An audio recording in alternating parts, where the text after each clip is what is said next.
নতুন জীৱনৰ প্ৰথম আহি আপুনি যদি তাৰ অংশ হ'ব খোজে তেতিয়াহ'লে মিডৱাইফাৰী হয় আপোনাৰ বাবে পথ।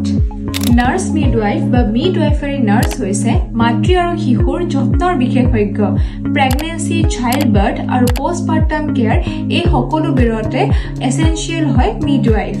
এই পথটোৰ আৰম্ভণি হৈছে ছায়েন্স ষ্ট্ৰীম লৈ BSc নাৰ্ছিং বা GNM পাছ কৰা আৰু তাৰ পিছত আপুনি কৰিব লাগিব ডিপ্ল'মা ইন মিডৱাইফাৰী নহ'লে বা certificate in nurse midwifery.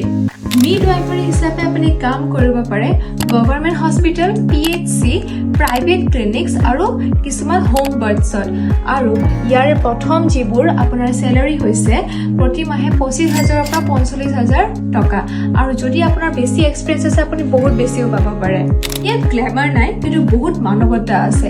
Follow' কৰক নাৰ্ছিং শালা, য'ত নেকি আপুনি মিডৱাইফাৰীৰ বিষয়ে আৰু অধিক ভাষাত বা সহজ ভাষাত বুজিব পাৰে।